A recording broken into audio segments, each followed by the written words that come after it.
back to Booze Reviews in Black and White. I'm D'Amico, and this dude over here is Bane. Thanks for the introduction. We are doing video game beer today. Tall Grass Brewing Company out of Manhattan, Kansas. This is their 8-bit pale ale, and for those of you that know what 8-bit is, and the can and the graphics, I feel you. Let's crack this bad boy and drink it up. Please tell us, what is 8-bit? It's graphics. Oh. Well, okay. I'm not going to get all computer 8-bit's a technical. collar. Yes, there you go. Yeah, it is a collar, isn't it? Alright. Now we so play like 8-bit, 70,000 bits. 5.2% alcohol by volume. Nice cloudy color. Little off-white head.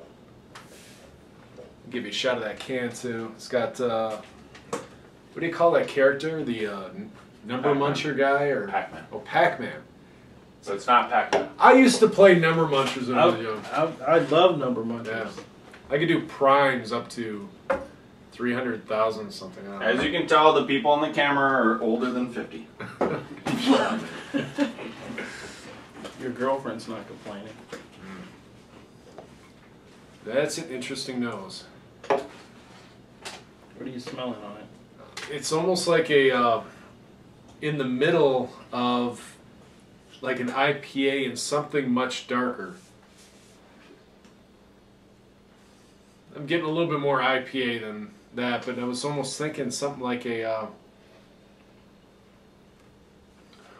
God, that is, something like a darker beer would smell like, you know? The hops don't really take over on the nose. It's kind of a little bit of bittery hops, but that's really about it for me.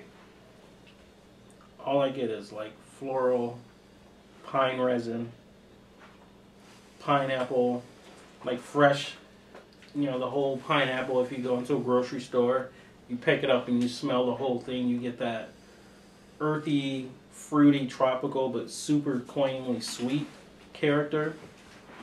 That's kind of what I get. I like it. It's a good nose. There's something else in there that's kind of cool. I don't know what it is, though.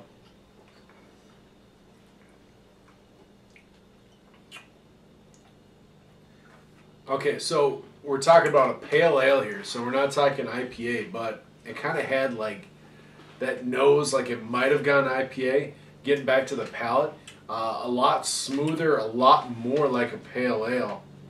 Thanks, Bryce, for saying it's super hoppy, because this isn't really super hoppy. It kind of got me off track there, but yeah, I was expecting this big burst of hoppy flavor, but this is still gonna give you a little bit of hop action, but still pretty smooth. A little bit of cream to it. It's got a little bit of that bitter bite that you would expect out of maybe like a little bit cheaper style beer. Are you tasting that a little bit? It's almost like a little tinniness or something like that.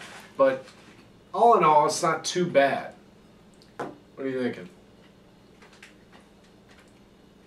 Wow. It's got a sweetness to it, right? I mean, are you... Somewhat. I'm getting a little bit of grain action, a little sweet grain, but that, I mean, maybe that's what I'm thinking is kind of like that little cheaper Miller Lite flavor that's coming through a bit. I was expecting a little bit more hops to take over, but I don't know. The more I drink it. I mean, I'm getting the hoppiness, I'm getting the bitter, the pale. I mean, it's a pale ale. Right. There's a lot kind of going on in this one. It's a little, I don't know, it seems a little 8-bit to me. Like, it's not quite smooth, you know, it's a little blocky, I don't know. There's almost too much going on. It's a little confusing. It's a fun beer. I don't know, I like it overall. What would you rate this? Yeah, I'm just not digging it tonight. I like the way the nose started off, but the palate, I'm just not digging it. I'm probably going to give it a 7.4. Yeah. I'd go with that too. 7.4. Okay. Well, anyway, thanks for joining us today and trying 8-bit. Check it out, Tallgrass Brewing out of Kansas. 5.2% alcohol by volume. Definitely check us out on Facebook. Follow us on Twitter, Pinterest, all that other good stuff. And as always,